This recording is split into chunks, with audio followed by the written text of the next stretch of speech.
अस्सलाम वालेकुम students, hope you are fine and safe at home. आज का हमारा टॉपिक है सेंस ऑर्गन्स और हम रीडिंग स्टार्ट करेंगे पेज नंबर 6 से। Second paragraph, the nose. Smells are chemicals in the air, this dissolve on the moist lining of the nostrils. यहाँ हमने मीनिंग लिखे हुए हैं कि स्मेल्स क्या। सबसे पहले देखते हैं कि स्मेल क्या है। Smells are chemicals in the air, chemicals हैं जो एयर में बिखरे हुए हैं। This dissolve on the moist, moist means गीला, लाइनिंग किनारे, और किसके किनारे की बात कर रहा है? नोस्ट्रिल्स, हमारे नाक के जो पार्ट हैं जो बाहर नजर आ रहे हैं सुराख, उन्हें हम क्या कहते हैं? नोस्ट्रिल्स कहते हैं, नथने। अब क्या कह रहा है? This dissolve on the moist lining of the nostrils. ये केमिकल्स नाक के नथनों पर, गीली जगह पर सारे डिजॉल्व होते हैं, मिक्स हो जाते हैं। फिर क्या होगा? The nerves carry a message to the brain. फिर नर्व्स क्या करती हैं? नर्व्स क्या थी? जो नेटवर्क है हमारी बॉडी के अंदर जो इंफॉर्मेशन को सेंड करता है ब्रेन तक, और ब्रेन से इंफॉर्मेशन को सेंस ऑर्गन्स तक लेके आता है। The nerves carry a message to the brain and you can detect the smell. और जो सेंसरी नर्व्स थी वो क्या करेंगी? इंफॉर्मेशन को कैरी करेंगी टू द ब्रेन, ब्रेन तक लेके जाएंगी। और जो दूसरी नर्व्स कौन सी थी? Motor nerves.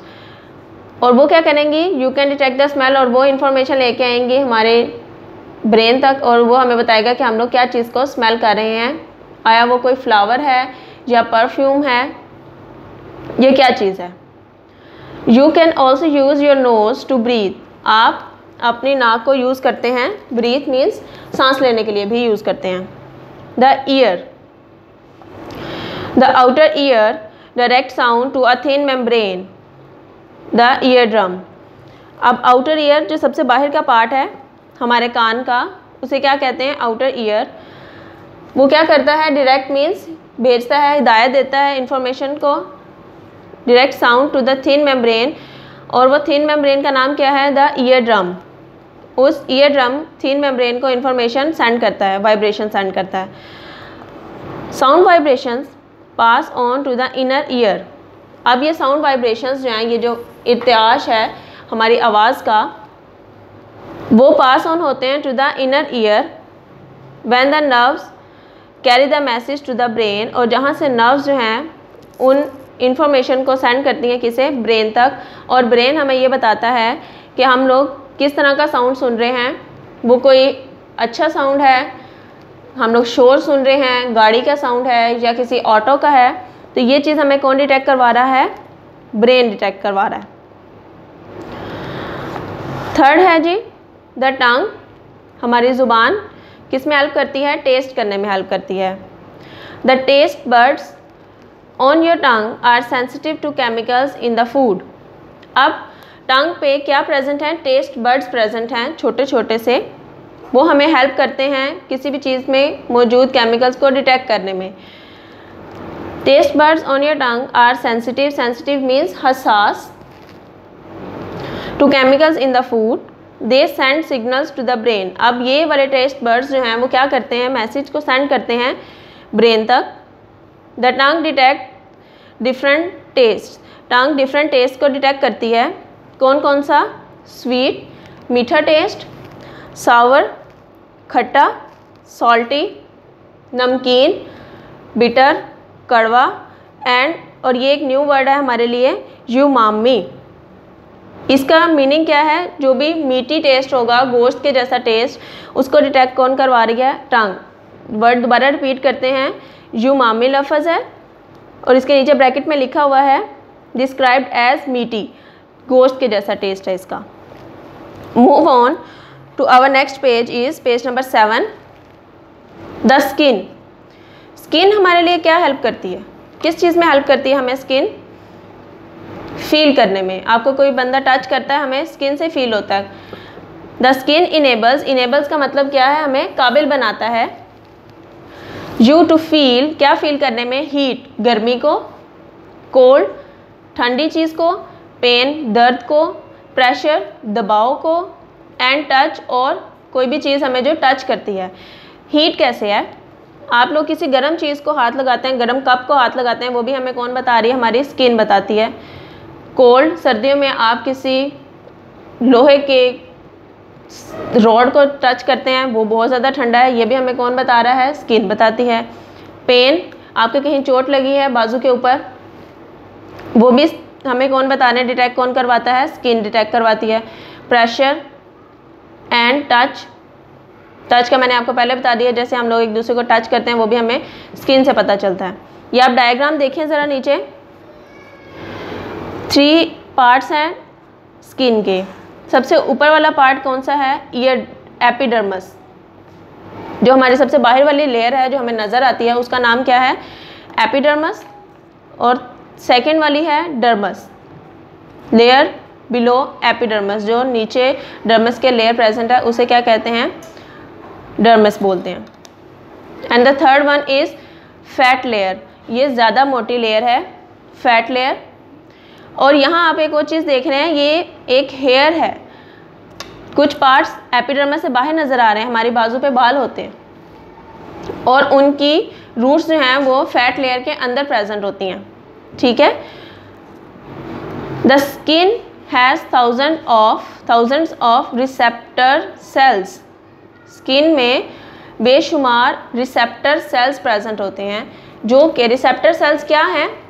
कुछ सेल्स ऐसे हैं जो हमारी बॉडी में डिटेक्ट करते हैं डिफरेंट हीट को, पेन को डिटेक्ट करते हैं। लाइक आपकी स्किन के ऊपर कोई चीज़ ज़ोर से लगी है, स्टिक लगती है, तो हमारी बॉडी में जो रिसेप्टर सेल्स प्रेजेंट हैं वो फ़ौरन से उस चीज़ को डिटेक्ट करते हैं और मैसेज सेंड करते हैं, किसे? ब्रेन को सेंड करते हैं। These receptors send information to the brain about things we touch, हम जिस चीज़ को टच करते हैं तो ये रिसेप्टर सेल्स जो हैं वो इन्फॉर्मेशन सेंड करते हैं टू ब्रेन, और ब्रेन हमें ये बताएगा कि हम लोग किसी रफ चीज़ को टच कर रहे हैं या किसी सॉफ्ट चीज़ को टच कर रहे हैं, कोई चीज़ मॉइस्ट है, गीली है, या गर्म है, या ठंडी है। ये चीज़ हमें कौन बता रहा है? रिसेप्टर सेल्स बता रहे हैं। For each type of sensation we have different receptor cells, हमारे पास हर डिफरेंट सेंसेशन के लिए डिफरेंट तरह के रिसेप्टर सेल्स प्रेजेंट हैं। इस चीज़ को कैसे देखते हैं हम कि हीट के लिए हमारे पास डिफरेंट रिसेप्टर सेल्स प्रेजेंट होंगे, पेन के लिए डिफरेंट रिसेप्टर सेल्स होंगे, प्रेशर के लिए डिफरेंट रिसेप्टर सेल्स प्रेजेंट होंगे। Is that clear? यहाँ आपके पास एक ब्लू ब्लॉक भी बना हुआ है। Do you know every minute of the day your skin loses about 40,000 dead cells. इसको आपने अंडरलाइन करना है, ये आपको एमसीक्यूज भी आएगा कि हर मिनट में हमारी बॉडी कितने डेड सेल्स निकालती है? तकरीबन 40,000।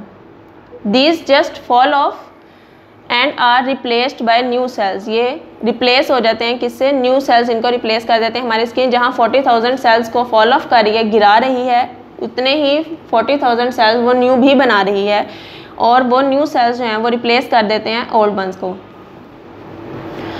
एक साल में you will loss about 4 kg of cell, तकरीबन 4 किलोग्राम सेल्स जो है वो हमारी बॉडी न्यू बनाती है, और 4 किलोग्राम सेल्स ही हमारी बॉडी जो है वो ज़ाया करती है। आगे एक और ब्लू ब्लॉक है, ये आपको एक साइंटिस्ट की अचीवमेंट बताएगा। लियोनार्डो दा विंची फ्रॉम 1452 से लेकर 1519 तक, क्या काम था इसका? He was born in a small village in Italy, वो इटली में पैदा हुआ एक छोटे से गांव में। He was one of the greatest painters of all the time, ये सबसे मशहूर, उस ज़माने का सबसे मशहूर पेंटर्स में शुमार किया जाता है। And a brilliant scientist too, वो एक बहुत अच्छा साइंटिस्ट भी था। ही ड्रू, क्या काम था उसका? He drew more than 200 detailed and accurate drawings of parts of body and the human internal organs. उसने क्या किया था? तकरीबन 200 के करीब बिल्कुल दुरुस्त हमारी पार्ट्स ऑफ बॉडी की डायग्राम्स ड्रॉ की थी, लाइक ईयर की, आई की, स्किन की, and the internal human organs, और इंटरनल जो हमारे अंदर ऑर्गन्स प्रेजेंट हैं उनकी डायग्राम्स भी। He also produced detailed drawings of helicopter and a tank, उसने क्या किया था? डिटेल्ड ड्राइंग बनाई थी किसकी? हेलीकॉप्टर की और टैंक की, और फिर उसी डायग्राम को यूज़ करते हुए हम लोगों ने एरोप्लेन और हेलीकॉप्टर बनाए थे। He is best known however for his painting of Mona Lisa which hangs in the Louvre museum in the Paris. अब वो सबसे ज़्यादा मशहूर किसके लिए है? अपनी मशहूर ज़माना पेंटिंग मोनालिसा के लिए, जो कि लटकाई गई है कहाँ पे? लोयर म्यूजियम में, जो कहाँ पे प्रेजेंट है? पेरिस में। इसको भी आपने अंडरलाइन करना है कि मोनालिसा की पेंटिंग किस म्यूजियम में और किस जगह पे लटकाई गई है। आगे आपके पास एक कॉन्सेप्ट चेक आया है, इसको रीड आउट करते हैं, आंसर आप लोग खुद देंगे। Answer these questions. How are you able to hear sound? दूसरा क्वेश्चन है how does the tongue detect different taste? अभी हमने पीछे पढ़ा कि टंग डिफरेंट टेस्ट को किसकी मदद से डिटेक्ट करती है? टेस्ट बर्ड्स की मदद से। And the third one is what happens to the cell on the surface of the skin? Skin की सरफेस पे जो सेल्स प्रेजेंट है उनके साथ क्या होता है? अभी हमने ब्लू ब्लॉक में ये बात पढ़ी थी कि हर मिनट में कितने सेल्स डेड हो रहे हैं? 40,000 सेल डेड हो रहे हैं, और फिर उनको रिप्लेस कौन कर रहा है? जो 40,000 न्यू सेल्स बन रहे हैं, वही 40,000 न्यू सेल्स जो हैं वो उनको रिप्लेस करते जा रहे हैं। आगे आपके पास है book exercise, page number 8 open करें। Choose the correct answer. Which organ work with the nervous system and the sense organs to detect the world around us? आपने ये बताना है कि हमारी बॉडी का कौन सा पार्ट नर्वस सिस्टम के साथ वर्क करता है और सेंस ऑर्गन्स के साथ वर्क करता है हमें दुनिया के बारे में बताने के लिए। ये हमने अपने फर्स्ट लेक्चर में भी बात की थी। हार्ट, ब्रेन, लिवर या लंग्स? अब देखें हमारे टॉपिक का नाम क्या है, सब चैप्टर का नाम क्या है? Brain and nerves. It means brain जो है वो हमारे लिए हेल्प करता है चीज़ों को डिटेक्ट करने में। सेकेंड ऑप्शन पे मूव करते हैं। Which one of the following does the brain need in order to function properly? Brain को प्रॉपर फंक्शन के लिए इन 4 ऑप्शंस में से कौन सी चीज़ की ज़्यादा ज़रूरत है? Option A is sleep, B is food, option C is oxygen and D all of these. हमने पहले भी पढ़ा हुआ है कि स्लीप भी ज़रूरी है, सोना भी ज़रूरी है हमारे लिए, फूड खुराक भी ज़रूरी है, और ब्रेन सेल्स को ऑक्सीजन की भी ज़रूरत है। इट मीन्स हमारे लिए यहाँ पे डी ऑप्शन ठीक है, ऑल ऑफ दीज। हमें स्लीप की भी ज़रूरत है, फूड और ऑक्सीजन की भी ज़रूरत है ब्रेन की प्रॉपर फंक्शनिंग के लिए। Third is what does the medulla control? बताएं ज़रा मेड्यूला क्या कंट्रोल कर रहा था? ऑप्शंस हैं voluntary actions, B option is balance, C motivation, या डी इनवॉलेंट्री एक्शंस। मेड्यूला क्या कंट्रोल कर रहा था? इनवॉलेंट्री एक्शंस जैसे कि ब्रीथिंग और heart rate. Fourth is what is the name of the top layer of the skin? आपने अभी अभी पढ़ा था कि top layer of the skin का नाम क्या था? ऑप्शन है A dermis, B retina, C cerebrum, या डी एपिडर्मिस। तो इसका आंसर है एपिडर्मिस, सबसे टॉप मोस्ट लेयर जो है। फिफ्थ है brain cells are different from other cells of the body because they do not. Brain cells different body के cells से डिफरेंट होते हैं, किस वजह से? ऑप्शंस हैं दे डू नॉट वर्क, क्या वो काम नहीं करते? Option B is they can not regrow, वो दोबारा नहीं बन सकते। दे नीड ऑक्सीजन, उनको ऑक्सीजन की ज़रूरत नहीं होती। या डी है दे विल डाई, कि वो उनकी डेथ नहीं होती। ये आप लोग बताएंगे, हमने ये ब्लू ब्लॉक में पढ़ा था कि ब्रेन सेल्स डिफरेंट होते हैं बॉडी सेल से क्योंकि वो दोबारा रीग्रो नहीं कर सकते। रीग्रो मीन्स दोबारा नहीं बन सकते। एक दफ़ा अगर ब्रेन सेल डेड हो जाते हैं तो वो दोबारा से रीग्रो नहीं करेंगे, वो दोबारा नहीं बनेंगे। इसीलिए हमने कहा था कि हेड इंजरी से बचना हमारे लिए बहुत ज़रूरी है। जब भी हम लोग बाइक चला रहे हों तो इसीलिए आपको कहा जाता है हेलमेट पहनने का, क्योंकि हेड इंजरीज हमारे ब्रेन सेल्स को डैमेज करती हैं और ब्रेन सेल्स दोबारा नहीं बनेंगे, तो उसकी वजह से ब्रेन प्रॉपर फंक्शन नहीं कर सकेगा।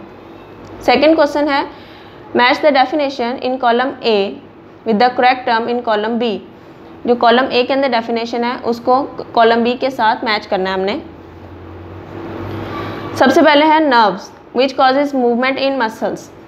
कौन सी नर्व्स मसल्स में मूवमेंट करवाती हैं? एक तो नर्व्स थी जो इंफॉर्मेशन को सेंस ऑर्गन से ब्रेन तक लेके जानी थी, वो कौन सी थी? Sensory nerves. और एक इन्फॉर्मेशन लेके आ रही हैं ब्रेन से, कहाँ तक लेके आ रही हैं, हमारे मसल्स तक, कि यहाँ से मसल्स को मूव करवाना है। वो कौन सी थी? Motor nerves. ये सामने ए वाले ऑप्शन के साथ मैच करना है हमने। सेकेंड है the part of the brain which controls breathing. Brain का कौन सा पार्ट ब्रीथिंग को कंट्रोल कर रहा है? सांस लेने को कौन सा पार्ट कंट्रोल करता था? मेडुला कंट्रोल कर रहा है, क्योंकि मेडुला सारे इनवॉलेंट्री एक्शंस को परफॉर्म करता है। ये हमने ऊपर एमसीक्यूज में भी देखा है। अगर आपको इसकी जगह पे वो ब्रीथिंग के बजाय हार्ट बीट दे दे या आइज़ को ब्लिंक करना दे दे, ये भी सारे इनवॉलेंट्री एक्शंस हैं और इन सब को भी कंट्रोल कौन कर रहा है? मेडुला कंट्रोल करता है। थर्ड ऑप्शन है the nerves which carries messages from the eye to the brain. कौन सी नर्व्स जो हैं वो इंफॉर्मेशन को आई से लेके जाती है ब्रेन तक। मतलब हमने क्या देखा है, ये चीज़ ब्रेन को जाकर कौन बताएगा? कौन सी नर्व्स हेल्प करेंगी इसमें? ऑप्टिक नर्व्स हेल्प करेंगी। ये हमने डायग्राम में भी देखा था आई की। Fourth is the coloured part of the I is called. Colour part, जो हमें डिफरेंट आई के कलर पता चलते हैं, किसी के आइज़ का कलर ब्लू है, किसी का ब्राउन है, किसी का ब्लैक है, वो किसकी वजह से पता चलते हैं? आयरस की वजह से। मैच करते जाएं इसको। फिफ्थ पार्ट है the part of the I on which the lens focus. Lens किसके ऊपर फोकस करता है पिक्चर को? हमने ये बात की थी कि हमारी आई में एक स्क्रीन की तरह की शील्ड प्रेजेंट होती है सबसे लास्ट पे, जिसके ऊपर लेंस जो है वो लाइट को और उस पिक्चर को फोकस करता है। वो स्क्रीन क्या कहलाएगी? रेटिना। इसको भी आपने अंडरलाइन करना, सॉरी मैच कर लेना है। अब फिल इन द ब्लैंक्स हैं। The outer ear direct sound to the. Outer ear direct करता है साउंड, किसको डायरेक्ट करता है जी? मिडल ईयर को। टू द थिन मेम्ब्रेन, और थिन मेम्ब्रेन का नाम क्या था? Ear drum. Smells are chemicals in the air. Third part है जी the dash on your tongue are sensitive to chemicals in the food. ये भी आज पढ़ा हमने। हमारी टंग पे क्या चीज़ प्रेजेंट है जो कि डिटेक्ट करती हैं स्मेल को, सॉरी टेस्ट को? टेस्ट बर्ड्स प्रेजेंट होती हैं। और फोर्थ है the dash connect the brain to the spinal cord. कौन सा पार्ट ब्रेन और स्पाइनल कॉर्ड को डिटेक्ट आपस में कनेक्ट करता है? Brain stem. फिफ्थ है the dash is the part through which light enters the eye. कौन सा पार्ट आई का जिसमें से लाइट एंटर होती है हमारी आंख में? प्यूपल से। सिक्स है the brain is the part of the dash system. कौन सा सिस्टम पढ़ा अभी हमने आज? Nervous system. Seventh is the dash are like telephone wires and link all parts of the body to the brain. ये थी nerves. Nerves जो हैं वो टेलीफोन वायर्स की तरह हमारी पूरी बॉडी में फैली हुई हैं और वो कनेक्ट करती हैं सारी बॉडी को किसके साथ? ब्रेन और स्पाइनल कॉर्ड के साथ। The three main parts of the brain are. कौन कौन सा था? सबसे पहले सेरिब्रम, फिर सेरिब्लम, और क्या था? मेडुला। 9 वाली है the nerve cells need a continuous supply of. Nerve cells को कंटिन्यूस सप्लाई किसकी चाहिए? ऑक्सीजन की। टू वर्क फंक्शन प्रॉपरली, उनको काम करने के लिए ऑक्सीजन प्रॉपर चाहिए। अगर हमें ऑक्सीजन नहीं देंगे तो ब्रेन सेल डेड होंगे। फोर्थ क्वेश्चन देखिए, on this outline drawings the brain colour the 3 areas and label the following. आपको ये एक पिक्चर दी गई है, इसमें ब्रेन के पार्ट्स को आपने ड्रॉ करना है और उन्हें लेबल करना है कि सेरिब्रम को पहले ड्रॉ करेंगे, उसको लेबल करेंगे, फिर उसके बाद सेरिब्लम को ड्रॉ करेंगे, उसको लेबल करेंगे, और द लास्ट वन मेडुला, उसको ड्रॉ करके लेबल करेंगे। उसके बाद आपके पास है which area of the brain will be the most active when you perform the following task and actions. आपने ये बताना है कि कौन सी बॉडी ब्रेन का कौन सा पार्ट जो है वो मोस्टली एक्टिव है जब हम लोग फॉलोइंग एक्शंस परफॉर्म कर रहे होते हैं। यहाँ से देखेंगे हम लोग, remembering to buy your friend are present for his birthday, copying a picture from a book, understanding different words. अब ये चीज़ें आपने खुद देखना है। तकरीबन 12 आपको ऑप्शंस दिए गए हैं और ये सारी एक्टिविटीज़ आपने समझनी है और फिर इनको देखना है कि इसमें से बॉडी का, ब्रेन का कौन सा पार्ट जो है वो मोस्टली एक्टिव होता है। Move on to page number 10। Answer these questions. Question number 1, name the different kind of nerves in the body. Nerves of body में जो डिफरेंट नर्व्स प्रेजेंट हैं उनके नाम लिखने हैं। कौन कौन से नर्व्स प्रेजेंट हैं? सेंसरी नर्व्स और motor nerves. What is the function of sensory nerves? अब ये बताना है आपने कि सेंसरी नर्व्स का काम क्या है। सेंसरी नर्व्स क्या करती हैं? सेंस ऑर्गन से इंफॉर्मेशन लेती हैं और सेंड करती हैं किसे? ब्रेन तक सेंड करती हैं। What is the reflex section? Name the parts of brain. और ये कुछ क्वेश्चंस मज़ीद दिए गए हैं जिसको आपने स्टडी करना, अब देखना है, पढ़ना है और फिर इसका आंसर अपनी नोटबुक पे राइट डाउन करना है। और ये कुछ एक्टिविटीज़ दी गई हैं आपको नीचे, इन्हें भी रीड आउट करना है। एक रिफ्लेक्स एक्शन, एक ऑटोमेटिक एक्शन है। आपने इसके ऊपर 4 बताने हैं मज़ीद रिफ्लेक्स एक्शन कि हम लोग किस तरह का रिफ्लेक्स एक्शन शो करते हैं जब हम लोग बैठे हों, एकदम कोई चीज़ चुभे, पिन चुभे, इस तरह की एक्टिविटीज़ आपने परफॉर्म करनी है और उसको अपनी नोटबुक पे राइट करना है। होप आपको समझ आ गई होगी। और ये सारी चीज़ें आपने बुक एक्सरसाइज को रिवाइज़ करना है, इसको फिल अप करना है और फिर इनको चेकिंग के लिए भी भेजना है। फ़ी अमान अल्लाह।